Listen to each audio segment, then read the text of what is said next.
Could we get the Jameson Williams breakout game Sunday against the Vikings?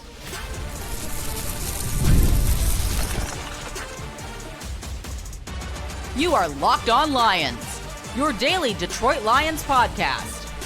Part of the Locked On Podcast Network, your team every day. Welcome in, everybody, to a Friday edition of Locked On Lions, right here on the Locked On Podcast Network, your team every day. Matt Dery with you. We are back, everybody, on a Halloween Friday, October 31st into Saturday, November 1st. Great to be back. Thanks for being with us. Thanks for making us your first listen, everybody, checking us out wherever you get your podcast. Thank you to our everydayers that are out there that watch the podcast on Locked On Lions YouTube, or check us out on Apple, Spotify, whether you're an Instagram person, you're following us, Locked On Lions there. TikTok, all of it. Great to be back. Thank you to Jake Riepma, host of the Locked On Lions Squad Show, for filling in the last 3 days. Jake did a great job. Got to catch some of the action, including when he was referring to me as Matt Berry instead of Matt Dery by accident. It was funny, but Jake did awesome, and I appreciate all of you for the kind words, too, for Jake as he filled in for me as I was on vacation, which I will explain to you in a second about my travel issues. But Locked On Lions today, brought to you by Mazda. Like our players, we sweat every detail because when you make every move count, pulling off the unexpected is only the beginning. Stay tuned later for highlights in this week's Moving the Game Forward, Mazda Move and Be Moved. A lot to get into today. If you missed yesterday, I was officially back yesterday, but we had Luke Braun on. We did the crossover Thursday show, Locked On Lions, Locked On Vikings. But a lot to get into today as we get ready for Sunday's 1 o'clock game. This game is so big. Well, maybe the Fox 1 o'clock window is trash, but Kevin Burkhardt and Tom Brady are coming to Ford Field, the Fox #1 crew for this game, which was a little bit of a surprise. But great to be back. It was great to be back yesterday. Now we're kind of doing the real show where it's just me. But if you can, check out the ISSA Foundation. That's ISSA. Okay, and they're located over in Jamaica. I don't talk a lot about my personal life on this show. I remember working with some guys back in the day in radio who used to tell me, you should talk more about your personal stuff. And I just never have been like that. All right. Many of you have gotten to know me when I see you out in public. And by the way, shout out to one of our everydayers who I met yesterday. And I got to give him some love. And I totally forgot. And I'm doing this very quickly and off the cuff here. But my guy, who is the owner of Pedaway in Shelby Township, huge listener, Tommy Alkis Polis. Great dude. Tommy, shout out to you. My guy, Andrew Taylor in Birmingham. Andrew is a great guy. His wife, Emily. Shout out to Andrew as well, big Lions fan. But anyway, I was actually in Jamaica last week. Yes, I was. My wife and I like to vacation there. We've been there numerous times. We were there last summer when Hurricane Beryl came through, and it was quick, and it was one day, and the resort did a great job, and we survived it. Obviously, I'm here. This time around, last Saturday, my wife and I vacationing at the exact same spot with Hurricane Melissa bearing down the next few days, decided to get the heck out of there. So we continued our vacation up north here in Michigan, but props to Air Canada and everybody else. We got out of there, but donate please to the ISSA Foundation, ISSA, if you can. Even if you're just giving $5, $10, anything to help out with recovery and rescue, and certainly everything that's going on in the great country of Jamaica as they got hit by Hurricane Melissa on Tuesday. The folks over there are unbelievable, great people. And so my heart certainly goes out to many that have lost homes, have lost buildings, work spots, whatever it is, the damage and everything else that was caused. But I was there last week. So good to be back talking Lions football with you. Big game Sunday. Lions need to stay on track here. Coming off a bye, I always get a little bit uneasy. You heard me yesterday with Luke talking about it. I actually think JJ McCarthy is going to have a good game coming back to the state of Michigan. And I think he's healthier than he's been since week 1, where, of course, he had the great comeback against the Bears. Look, jury's still out on him. He's still young. He's still really a rookie. But, I get a little scared of the Justin Jefferson, Jordan Addison duo. Speaking of receivers, and I want to get into the Bears at the end of the show and something they're doing. Trade deadline is Tuesday. Got a couple of names for you. The big Aiden Hutchinson signing, which Jake covered on Wednesday. I'll get to that in a little bit too. my thoughts on it. But how about today down in Allen Park, as offensive coordinator John Morton came out and said that he has failed Jameson Williams. Jamo, of course, through 7 games has not done much at all. 17 receptions, 289 yards, only 2 touchdowns, but he's only eclipsed 45 yards in 2 games. He just hasn't gotten the football. And today, John Morton came out and said he has failed Jamo. Quote, I looked at everything as far as that. I'm going to do a better job with that, but there has been opportunities where it just didn't happen. Morton said, talking about Jameson Williams' touches. It's not like we aren't going to try to target him. So that was the biggest thing. So I looked at everything and I failed him. And that's what I told him, Morton added. I have to do a better job with that, but it's a two-way street. We definitely looked at that. End quote. Morton did meet with Jamo privately during the bye week. They talked about missed opportunities.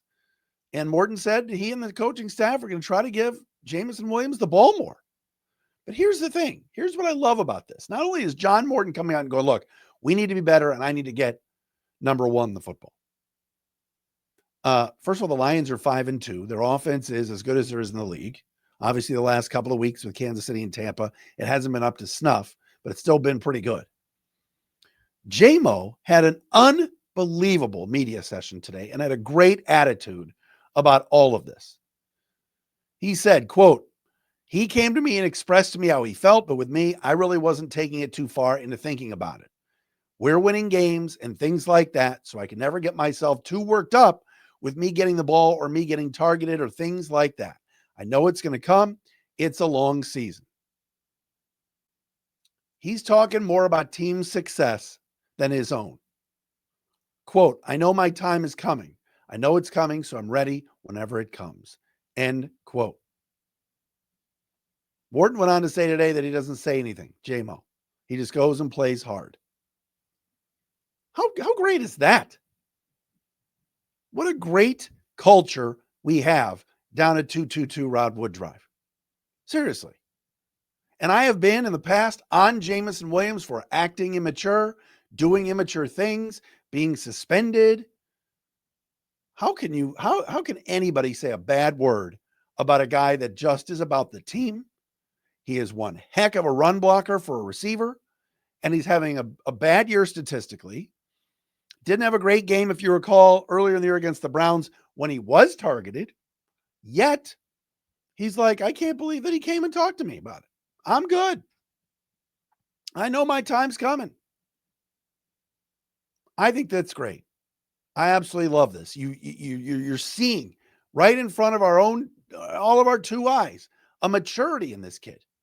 And you're seeing an offensive coordinator on a 5-win football team saying, I failed one of my players. I'm going to sit on the nail. I'm going to sit on the sword.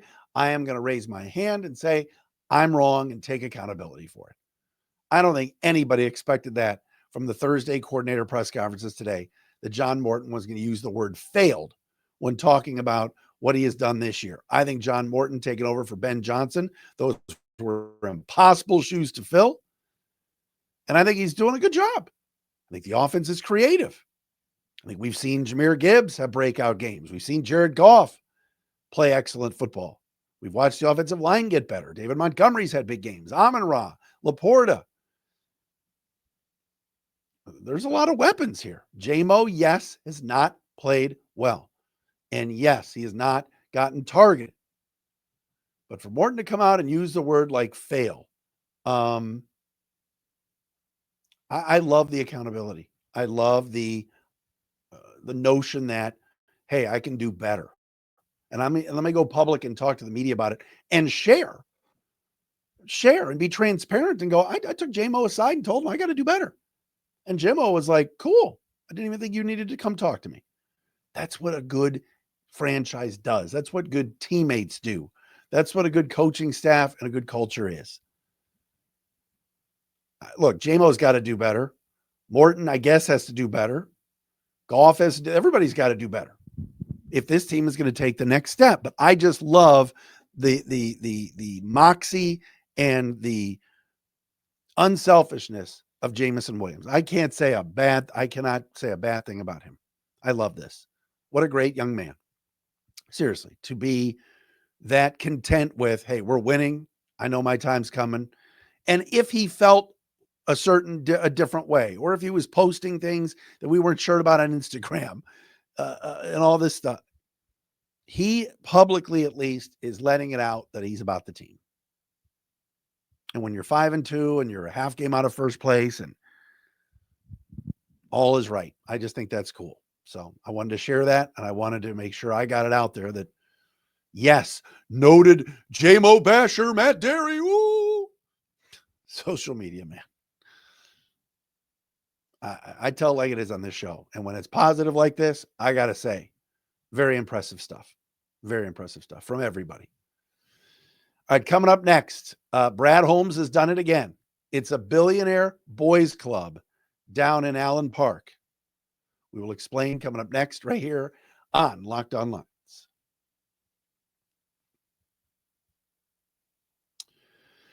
And Locked On Lions for this Friday, brought to you by our friends at Mazda, moving the game forward. For those who believe it's not just about playing the game, it's about redefining it. There are moments that do more than put points on the board. They move crowds, move culture, and keep moving the game forward. This week's moment that moved the game forward is simple. Yesterday, and we're going to talk about it in a second, the Detroit Lions, or I should say Wednesday, the Detroit Lions extended Aiden Hutchinson's contract, a brand spanking new 4-year deal worth $45 million a year. You want to talk about moving the game forward, positive outlooks, what keeps fans moving forward, what keeps it's the notion that this Detroit Lions team keeps their own really good players. And the Hutch contract keeps Aiden Hutchinson in this town for 6 more years. When you follow what moves you, the unexpected is only the beginning. And just like there's more to every highlight, there's more to a Mazda vehicle. Mazda, move and be moved.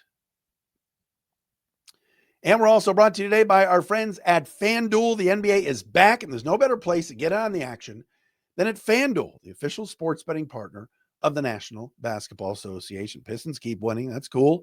Miss the start of the game or you want to ride the hot hand, FanDuel has live bets during games on everything from who will score next to fourth quarter comebacks. Plus, you can even combine your live bets into a same-game parlay for a shot at a bigger payout.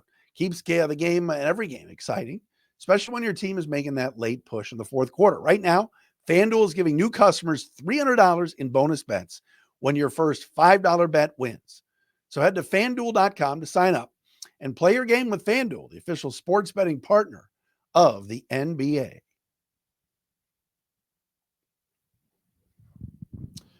Friday edition, Locked On Lions, Locked On Podcast Network, your team every day. Lions 8.5-point favorites on FanDuel as they look to make it 6 consecutive wins over the Minnesota Vikings. Last year, if you recall, we talked about a little bit of this yesterday with Lucas Braun, the host of Locked On Vikings. Lions had a Week 18 game last year with the Vikes at Ford Field. That was a monster game. 2 14-win teams. Winner gets the division. Loser gets the wild card. Here come the Vikings this time around. Different look on the offensive and defensive lines. Different look at quarterback with the youngster and former Michigan Wolverine and national champion JJ McCarthy. Instead of Sam Darnold, who is having a really good year with Seattle. The Vikings let him walk because they drafted JJ in the first round 2 years ago. And they wanted to give him an opportunity. They didn't want to pay Darnold. And it's not been good for the Vikings. They've lost 3 of 4. Carson Wentz was playing for the injured McCarthy. Now he's out for the year. And so JJ's back. Played really well in week 1, like I said, in the second half against the Bears. Struggled a few weeks after that, then got hurt. But I just think with the Lions secondary, and we think Kirby Joseph is not going to play on Sunday. Terrion Arnold's still a question mark. Vontae Maddox likely will be back, but that secondary played so well last Monday against Tampa. And I'm not saying that they can't do it again, but I just think it's going to be difficult this week. I think Justin Jefferson remembers what happened last year in Week 18 and how he was absolutely covered like a blanket by Amik Robertson. Jordan Addison is having a breakout year. I think the Vikings can score a little bit this week. Now, Minnesota's interior of their offensive line can't hang with Liam McNeil. And if Darisaw is not playing and he missed practice on Thursday, there's a chance he doesn't go at left tackle. Hutch should be coming around the left end. I still think the Lions are going to win this game. I don't think they're going to lose to the Vikings, but I do see a scenario where Minnesota puts some points up this week. Speaking of Aiden Hutchinson, congratulations to the Lions. They've done it again. They have now allocated in extensions close to $1 billion, something like $960 million to guys like Lee McNeil, Jared Goff, Amon-Ra St. Brown, Penei Sewell. The list goes on and on. Kirby Joseph. And on Wednesday, they extended Aiden Hutchinson with a 4-year deal, $141 million guaranteed and $45 million a year. More money than Myles Garrett, who makes 40, and TJ Watt, who makes 41.5. Micah Parsons of the Packers, still in the division, is still the highest paid edge rusher and non-quarterback at $46.5 million a season. But 4 years and $180 for Aiden Hutchinson, and for the deal to get done now, as Hutch has shown the first 7 games of the year, how his rehab and everything else got him back to where he is now health-wise, and how big of a stud he is, and how he leads the league in quarterback pressures. What's it, 48? He's been fantastic this season, and he's carried the defense at times. He's been a one-man wrecking crew. But for the Lions and for Hutch to get this deal done, and for Hutch maybe not to hold out for $50 million a year, and I got to make more than Micah Parsons, he's the second highest paid defensive player in the game. I think that is that's amazing. And again, this contract won't kick in for a couple of years. So, next year he'll get his $20 million. It's a win-win for everybody. This organization used to lose players. When good players were here, they wanted to leave. This was not a destination. This was not a draft, develop, and keep type of deal, because they went through coaches. They rotated through general managers. They had Matt Millen here. Okay. Bob Quinn and Matt freaking Millen, 2 of the worst GMs ever.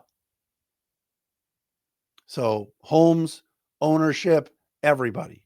Aiden getting this done and getting it done now, so it's now behind them, is sweet.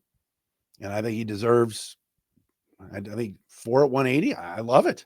I think it's great. The man has earned it. He has had tremendous seasons here. He was on his way to being Defensive Player of the Year last year. Breaks his leg in 2 places, and fibula and tibia and everything, and has come back this year and looks even better. That's a credit to him and his talent, and I think it's a great move and a great deal. So all positive so far from me here. Now, Tuesday, 4:00 Eastern time, is the NFL trade deadline. And I know what a lot of Lions fans are thinking and seeing and saying, because I see it on social media. Brad Holmes has to make a move. I think the defense needs another piece. And I would tell you that there are 2 names in my brain. All right.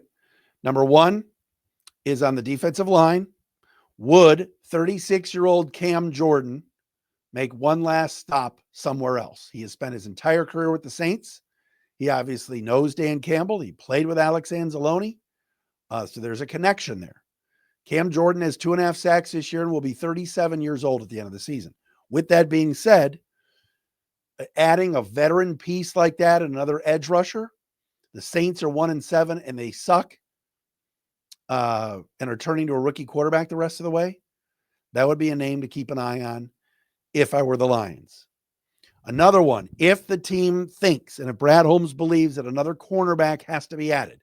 We know all the injuries that the Lions have had at corner, whether it's been Terrion Arnold, DJ Reed, Khalil Dorsey, Ennis Rakestraw, the list goes on and on of all the corners that they've been losing out on.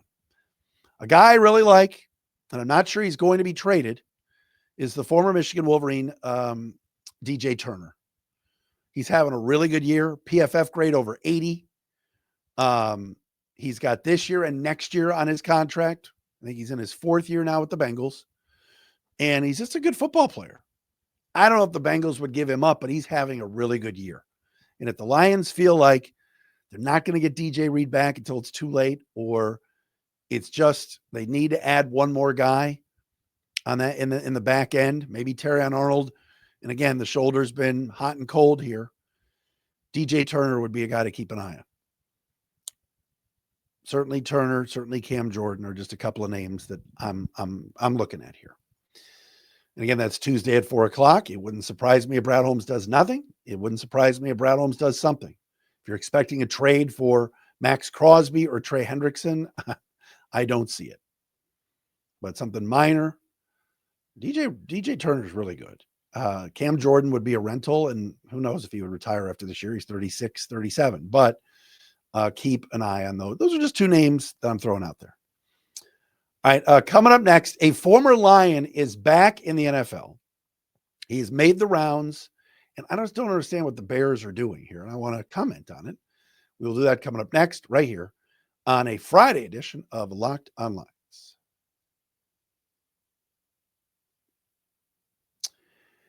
And Locked On Lions today is brought to you by our friends at Rugiet. Yes, let's be real. Making excuses doesn't solve anything. We've all heard them before. It's just stress. I'm tired, or it happens to everyone sometimes. But when it comes to performance in the bedroom, sometimes your body just needs a little support. And that's where Rugiet comes in. Rugiet.com offers fast-acting, doctor-prescribed treatments for ED designed to help you stop making excuses and start making moves. If prescribed, your treatment ships discreetly straight to your door. The process is fast, simple, and private. And it's all handled by real doctors. All right. It's about confidence, connection, and getting back to the moments that matter. Visit rugiet.com/LockedOnNFL to get 15% off your first order. That's Rugiet, rugiet.com/LockedOnNFL. And don't forget to use our code Locked On NFL, so they know we sent you. Rugiet, stop making excuses and start making moves.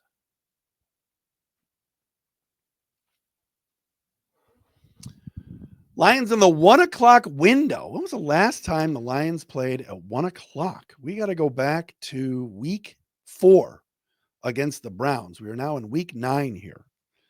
Lions have, after this, the Giants at 1:00, Thanksgiving's at 1, and then that's it. Unless they play week 18 against the Bears at 1. Touchdown Bears. That's possible. Lions and Vikings, 1:00 from Ford Field on Fox this week. Then the Lions will go to Washington to face the Commanders next Sunday at 4:25. Also on Fox. All right, so saw this the other day, and I figured I'd give it a mention. Chauncey Gardner-Johnson's been on like 5 teams this year. All right, maybe 3. Seedy Deuce, as he wants to be called, is back in the NFC North. The Chicago Bears have signed the former Lions safety / cornerback for the remainder of the season. Chauncey Gardner-Johnson, wherever he goes, they just get rid of him. If you recall, here in Detroit, he was a bit of a headache at times in the locker room. Wasn't real happy with the end of the season a few years ago when he was here. Then after he went back to the Philadelphia Eagles, after leaving Detroit, decided to trash the Lions organization and say that his last year in Detroit, despite making the playoffs and winning the division on a division-winning team, was hell. Now he's going to the Bears. like, what are the Bears thinking? And Ben Johnson knows Chauncey Gardner-Johnson. Dennis Allen coached Chauncey Gardner-Johnson in New Orleans. They had beef at the end. Or maybe they squashed it. Like Chauncey Gardner-Johnson, when he was on the Saints, got punched one time by a Bears receiver. And yet Chicago, who is in the mix for a playoff spot, who, yes, had a bad performance last week. And by the way, the Bears are allowed to lose a game. Like, my God, the Chicago media treated that Bears loss to the Ravens like it was the worst loss in the history of football. Sure, Snoop Huntley outplayed Caleb Williams. And let's be honest, Caleb Williams is not impressive. He's not. Drake May is more impressive.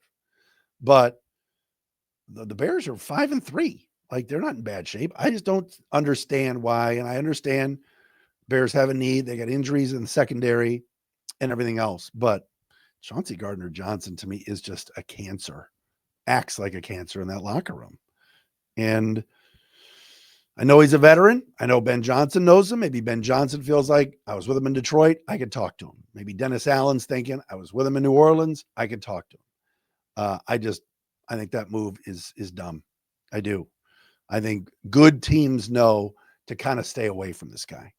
Look at the Eagles and all the people they lost this offseason, and they let Chauncey Gardner-Johnson walk. He landed in Houston. He was there like 2 minutes. He was gone. And that's a division winner from a year ago. So, yeah, if he's a Bears problem and he becomes a headache, that's on them. I just didn't understand that signing at all. All right. Lions Sunday are going to beat the Vikings. I see a 31-23, 31-21 type of game, right on the number possibly. I see Minnesota getting into the end zone a couple of times. Justin Jefferson, the Lions played him so well last year. And I know what Luke Braun said yesterday, too, on the crossover. Go back and check it out, that Brian Flores has not had success blitzing Jared Goff or defending Jared Goff the last couple of years. As you recall, last year, week 18, the Lions lit up that Vikings defense. Minnesota is just very banged up along the offensive line. The D-line has been a real disappointment. Hargrave has been benched. Jonathan Allen made a lot of money this offseason to go from Washington to Minnesota. He has not produced. They're just not the same team they were last year. Last year, everything fell right for them, and they had good players.